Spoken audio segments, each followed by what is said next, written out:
Cutler Ridge Mall, and this is going to get a little nasty in a minute, I think. We got a lot of desperate people in line here, and they're running out. This is like what they've got left on this supply truck that came in from, I believe, North Miami and Broward County. All of this donated goods, and they're trying to get this out before the curfew, which is in about 3 minutes. And the National Guard is under orders. You know, curfew time is it, but they're all winging it here, and National Guardsmen are diving in. Everybody's trying to pass this out as fast as they can here before curfew time. Can I get is he the boss over there?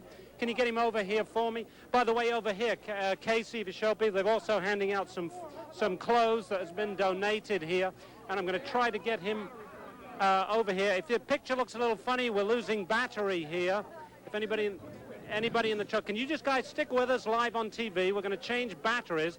You can hear me, I think. You're going to just for a second while Casey, you got the battery in, Casey? Okay, good. We're still up. As I say, we're getting to the end of the line here, and they're trying to wrap this up as fast as they can. They've got to get people out of here. And it's turning into pretty much a chaotic scramble here. Where did these supplies come from? They came from gifts from people in Pompano Beach. Pompano Beach? Yes, in the Pompano Beach area, Deerfield, Lighthouse Point, and around that area. Yeah, now when we're approaching curfew and you've got to wrap this up? Yeah, and we've got to get it all loaded back on the trucks. We couldn't get it loaded on the truck in time from Pompano to get down here. We didn't even leave till 2 in time we fight the traffic. We got here about 4:30, 4:45. And we've been busting it ever since. And you still got stuff on the truck? Well, we still got a little water left. Why won't they give you a break here and let you get the rest out? I have no idea. They said they're going to have people out busting the curfew, and we can't get it out to these people. I mean, we probably still got 200 gallons of water up there for needy people, and you got all those people up there needing water. Right, Casey. If you can show the line of people still out here. They're all being held back there now by the National Guard. They were in line to get to this truck and to get to the water truck. Are you going to be here tomorrow, by the way? Yes, we'll be back down here again tomorrow. We're going to try to get loaded back up tonight so we can be down here a little earlier and get rid of it and try to come back again for an afternoon load if we can. Okay, so anybody listening to us on the radio, if they haven't got TV yet or they're watching us in the area, they can come back to the Cutler Ridge Mall tomorrow. What time do you think they should start getting here? I'm not sure of that. I don't know if we can get the truck completely loaded again tonight because the people have been bringing in the gifts up there while we were down here. So, but could I say one thing? Sure, go ahead. If we could, we need like baby needs, diapers, water, canned goods. We had somebody give us 4 boxes of coffee stirrers, which we have no use for. Yeah, down here. Yeah. I mean, so use common sense, right? Yeah, common sense things for these people can eat. You know, canned foods, things like that.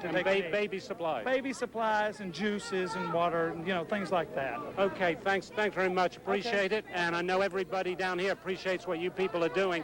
All of this donated by good folks in Pompano, we were just told, and you can see the scramble to get it out because they're under orders. They don't want people violating curfew. But I just noticed they're letting some more come back up. The National Guard troops here, by the way, I do want to say, these guys are really taking this personally, and any chance they get to help people out, you see them just dive in. They were under orders here, 7 o'clock was it, and obviously they've just decided to heck with that, and they're going to get this stuff to the people while it's here. They're using common sense. They run out of bread, we're told now, though. They're getting much out. They're getting as much out as they can. They're handing out clothes over here. Now, on this issue of supply, if you can come back to me, Casey, we've got some guys over here. Let's go talk to them because we know that a lot of public officials are watching us and listening to us over at the basically Mission Control, we keep calling it, in Dade and Broward counties. We've got some guys here from the Lions Club. Yes. What's your name, sir? My name is Jack Agopian. I'm from Key Largo, and I'm district governor for 35A. Now you've gathered some supplies as well from other parts of the state? Several trucks coming from different parts of the eastern coast. Okay. Mostly Lions and Florida, and they will be here probably tomorrow and the but following day. as I understand it, you've got a problem in that you're not sure where it's needed, right? How to distribute it and where it should go, and we were wondering if this would be the ideal way to do it, as you're doing this truck. Okay, so you want us to, through our communication system, alert the officials and let them know you got this stuff? Let them know that we have this available and it will be here if this is the place to do it, and that we would like to have anyone that can help us to have a storage area. We will probably have so much that we'll need storage area. Okay. Almost probably twice as much reaction from this video than some of the other video we've shown, and I think it's just interesting. I think it's just people are so sympathetic to animals because they seem so helpless, you know? And I think that's what it was all about. But we went down to the Redlands and into horse country, and here is what we found. The Redlands is an area of South Florida known for its lush pastures and greenery. Now it is barren, stripped by Hurricane Andrew. I mean, it's amazing. You get in shock. I mean, you don't realize it until you see something like this. I mean, not even pictures, I think, can describe this. You got to come and see it. Jesus Montanez is the greenhouse manager for Noggles Nursery. Now he has nothing to manage. So the whole nursery was covered with shade cloth and posters. I mean, nothing here no more. We're trying to pick up as many plants we can because I'm pretty sure there's going to be a shortage of plants. So we're just trying to, like, see the guy out there working. He's trying to pick up anything we can survive. It's not much. The Redlands is also known as horse country, but that serenity was shattered early Monday morning. We could hear everything. You could hear the horses, the barns ripping down, trees breaking. They were going crazy, huh? Yeah, and you couldn't do nothing. The whole walls in the house were shaking. It was very scary. What did you think you were going to come out and see? You thought for sure you... We didn't think we were coming out to begin with. When they came out Monday morning, one of the mayors was actually stuck in here, and they had to cut her out of the bush and the debris that was left here. A lot of the stables were taken out also, and they don't have enough stables for the horses, so as you can see, they've actually had to just tie up an area with rope and hope that they stay in there. The horses were so spooked they injured themselves on fallen brush long after Andrew had passed.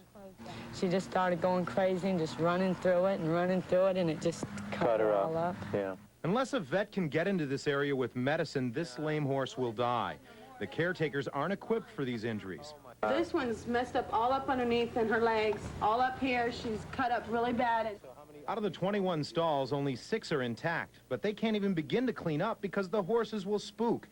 Andrew has left an indelible mark on us all. Todd Tongan, Channel 10 Eyewitness News. And as you can see, that horse...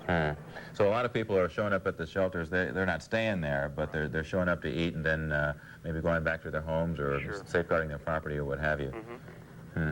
Okay. All right, Bill, we thank you for joining us, and we thank you for being here in South Florida, and we will need you for an awfully long time, and we're glad to hear that you're committed to staying as long as it takes, because we don't know what to expect. Storm behind me, you can see at the front of the pens, a trailer just squashed at the entrance, blown about. And there's a trailer over here in the rhino's pen that was blown about 100 yards. Now, this guy stayed here during the whole storm. Obviously, nothing on the top to cover him. And that's where all the scrap metal and, like I said, the trailers went blowing through. Incredibly, he was okay, as all the rhinos were. Incredibly, he stayed where he was supposed to. Same with the lions, Asian cows, orangutans, and these animals, the gibbons. They could easily walk away from their exhibit. There's nothing left to keep them in, yet they stay put. It's almost like people who didn't want to leave their homes, you know? That's their place. Look, there's an animal that's in the hallway. An Arabian oryx, he's in the hallway, he's not even in a pen. Putting the animals back in their areas and feeding them are top priority. Employees work frantically to rebuild cages. Employees who lost their own homes. Employees who don't even know if they still have a job. There are people working here, busting their butt to feed the animals, clean up, work with the animals, who don't have a home, don't know where they sleep at night, okay, are going to shelters or sleeping with people here at the zoo, don't know where to start. But yet they're in here at 7 o'clock in the morning, working like crazy. And I can't understand that.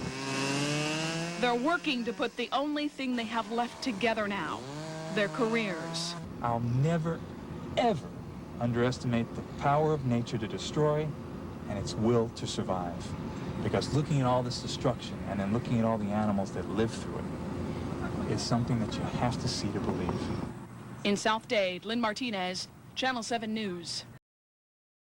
And the price that was quoted was $1.29, you know, on the plaque. And they charged you $1.69 a gallon. So, and he refused to change it. You ever seen economy gas sold for $1.69 a gallon before? No. This isn't premium, right? No. This is not premium. No. Yeah, you ever seen that before? No, and they refused to change it. And it wasn't like you were getting full service where you should have been charged all that amount extra. Somebody who does that. It's really bad because, you know, people are in bad shape already. They don't, you know, their money is really tight right now. Okay, that wasn't the piece of tape I was expecting there, but everybody's sort of going around the clock here. I think we're all getting a bit punchy, and we punched the wrong tape, I think, there. That, what you're listening to there was a lady describing for you how she tried to get gas today and instead got stuck with a scalper out there. We ran into an awful lot of that at Cutler Ridge and everywhere else, as a matter of fact. At one point, somebody got a whole truckload of those gallon jugs of water from a Publix in Tampa, you know, where they cost 57 cents a gallon, and they drove this huge thing down into the Cutler Ridge area, knowing full well that people there haven't got roofs over their heads, haven't got anything to eat, they're desperate for water and ice, and they were selling them for $2.50 a gallon. And as you heard that woman explain there, it's happening all over the place. It's not just water, it's for gasoline. People selling a little cup of ice for 50 cents, whole bag of ice for $5. So there's a lot of that going on. We're going to stay out here for a little while and regroup and bring you some more videotape from this mobile home park in Dadeland. Derek, that was really good. You're watching continuing